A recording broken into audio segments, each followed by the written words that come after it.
In this video, we've compiled the most disturbing moments on Undercover Boss. Without further ado, let's get started. Number 1. Jimbo from Hooters. The hair, is it styled? It looks styled to me. She looks like a Hollywood starlet. Yes. Right? Okay, that's what we're looking for. Compliment her on her lack of nails. The CEO of Hooters, Kobe Brooks, posed as a new employee in one of his renowned restaurants.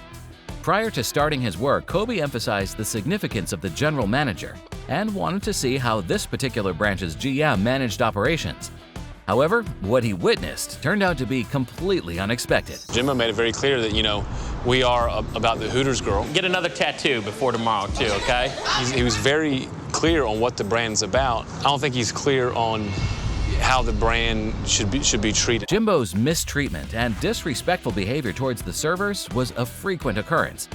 The situation took a dramatic turn when Jimbo had to make a decision of selecting a server to leave early. The circumstances started to escalate after that point. You want to leave early today? Cuts are going to be on games. No ifs, ands, or buts about it. Jimbo had a desire to involve the staff member in games. To make matters worse, the game he chose was designed to embarrass and ridicule them. His intention to engage in such games added an extra layer of unpleasantness to the situation. As a heart attack. The first girl that finishes her plate of beans will go home. Come on, girl, who wants to go home? In order to maintain his anonymity, Kobe found himself having to be an observer of the unpleasant event. He used every bit of his might to not utter a word. At the big reveal, Kobe confronted Jimbo, delivering a stern warning about his managerial style, which directly contradicted the core values of Hooters. The way that you interact with the girls, quite frankly, is inappropriate. You're not giving them the respect that they need. There's no way that your entire staff is made up of completely prima donnas. Kobe explained to Jimbo that there are lines that are not meant to be crossed. He also demanded that the manager apologize to his staff.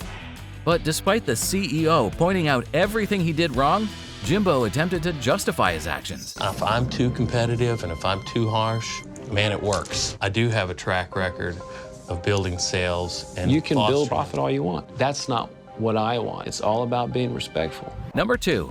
Ronnie from Boston Market. The CEO is putting a lot of faith in me for this assignment, and I have to get it right. Customer interaction happens. I can influence the customers. Breaking away from the show's usual format, Boston Market CEO George Michel devised a plan for Chief Brand Officer Sarah Bittorf to assume an undercover role, so she could delve into the inner workings of the company and its employees. Sarah's assignment led her to encounter Ronnie, the hourly shift manager of the restaurant. He was in charge of training her. Our hourly shift supervisors are in a leadership role. They set the tone for all the employees in the restaurant. We want them to be energetic, positive attitude. You excited? Yeah, a little nervous. You have a great teacher. Oh, good. Standard procedure is to greet the customer as they walk in, say, hello, welcome to Boston Market, blah, blah, blah. From the outset, Ronnie exuded a friendly demeanor that initially caught Sarah's attention. However, as the shift progressed, Sarah's perception of him slowly deteriorated. She couldn't ignore the mounting red flags that became increasingly evident, painting a picture of Ronnie's unmistakable lack of enthusiasm and apparent contempt towards his role. Shouldn't be a question, because that is what corporate has told us to do. Otherwise, we get in trouble with ridiculous standards. Ronnie kept referencing, this is the way we do it because corporate tells us. That concerns me a little. Although it's indeed unsettling to observe an employee who's discontent and openly disparages the company they work for, such behavior may not always be grounds for immediate dismissal. However, when Ronnie took it further and brazenly aired his contempt for something crucial to the business's success, his actions crossed a critical line. Ronnie effectively dug his own grave as he continued to talk. Children and old people are literally the worst I've ever seen in my entire life because none of them know what they want. I don't know how hard it is to read a menu, but, they're customers. They're not anything special. Customers are such, little bitches. Sarah was utterly taken aback by Ronnie's remarks, prompting her to deviate from the show's usual format and opted to disclose her true identity to Ronnie without delay. During their conversation, Sarah addressed Ronnie's attitude and stressed the importance of the customer to him. Despite Sarah's efforts, it appeared that her words had little influence on Ronnie. I'm going to send you home for the day. I want to think about whether this is really a great job choice for you. It's not wrong of me to hate people. They don't know I'm saying it, so it's not really that big a deal. Number 3. Aaron from Donato's Pizza. Grab the ticket, take the bag up here, and then we're just out the door. All right, so come up and watch what I do. You're a run, huh? You want to address the customer by their name. Hey, what's up, Mark? How you doing? Donato's Pizza chairperson, Jane Grode Abel, donned a disguise to work as a delivery driver for her pizza chain. She took on fellow delivery driver Aaron's job and received mentorship from him, acquiring a solid foundation in the essential aspects of the position.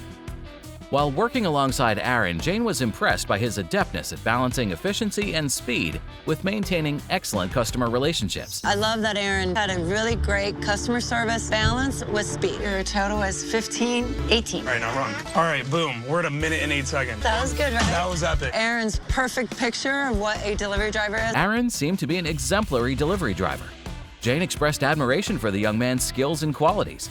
However, as time progressed, she uncovered a flaw in his customer interactions. A lot of people smoke pot, and they will, invite me to come in for a little bit. You do not. I can't think of another time I've been this disappointed. Not only is it just not safe, it's illegal. What she learned about Aaron caused Jane to be filled with deep revulsion towards the young man. Later, when Jane revealed her true identity, she reprimanded Aaron for the illegal activities he admitted to doing. She then firmly expressed that she had no choice but to take appropriate action. When you told me you smoked pot on the job, I've never been so angry in my life. Well, you know I have to let you go. As a delivery driver. Amidst the challenging situation, Jane managed to find a glimmer of hope. As she had worked alongside Aaron, she recognized his untapped potential.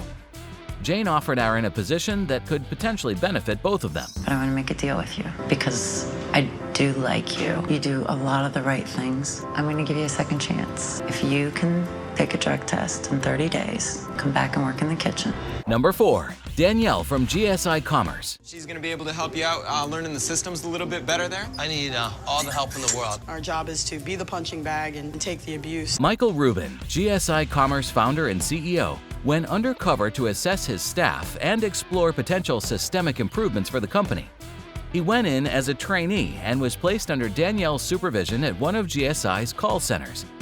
After receiving Danielle's advice, Michael swiftly began fielding calls. L3, this is Gary. Can I help you?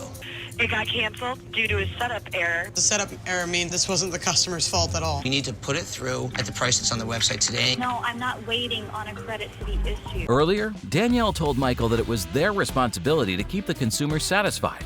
However, she was already deviating from her earlier recommendations when Michael made his initial call.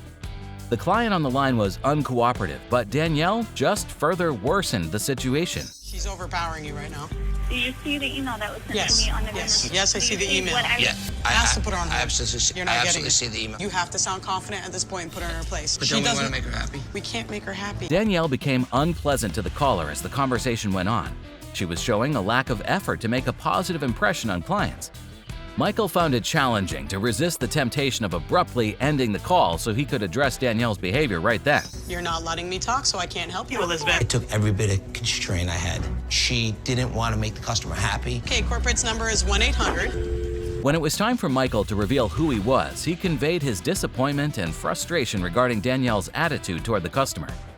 Michael was initially inclined to terminate Danielle's employment without delay, but something Danielle said prompted him to grant her one last opportunity to improve her performance. It was killing me. I mean, I was really mad. I wanted to jump in there and blow my cover. Because I'm actually a few weeks into it. I got 2 days of training. And I understand that. That's no excuse to be rude to a customer, Danielle. Number 5, Anthony from Empire CLS. I'm going to be working in the dispatch, dealing with customers, where the chauffeurs are going. My greatest fear being at this facility is that I will get caught. CEO of Empire CLS Worldwide Chauffeured Services, David Seelinger, went incognito as a new employee of his high-end chauffeured transportation company. He wanted to gain first-hand insights into their operations. David began his role within the dispatch department, where he was assigned the task of training alongside Anthony, a dispatcher in the call center. Nice to meet you, Anthony. Ready to get started? Yeah, I'd love to see it. The perfect dispatcher is somebody that can juggle a lot of things at one time. David attentively listened as Anthony handled incoming calls. He became unsettled by the condescending tone that Anthony used when speaking to both a client and one of their drivers. He was perplexed and ultimately appalled by Anthony's demeanor. Is it that big of a deal for you to make a quick stop? I don't want him to tell me what we got to do. This is our company. This is your ride. You could just let Mr. Hold on. I'm adding an extra stop. I wanted to grab the phone from him. I'm beside myself. David had to take a deep breath to control his temper. Anthony's attitude was incredibly unpleasant, making it challenging for David to keep his cover. As the two talked, the situation deteriorated further. Anthony persisted in relentlessly criticizing the business with no regard for the consequences his words may hold. They look after the people that are up top, and all of us little worms that are at the bottom scrambling for a piece of bread or something that's not there. Anthony feels like we've stuck him in this rut. I think he's his own worst enemy. The one thing I always tell my employees is if you're not satisfied with your job, get out. During the big reveal, David chastised Anthony for his unacceptable conduct and attitude. Although Anthony came close to being fired by David, the boss ultimately chose to refrain from doing so. He offered his employee something great instead. I came so close to ripping that wig off. It was completely inappropriate. Inside a professional business environment, you can't act like that. You can excel. It's not too late. And I'll work with you. We'll meet in my office. We'll talk about your future. I'll write a plan for you to get there. Not all the interactions on the show are disturbing. Click now to see undercover boss employees getting promoted on the spot.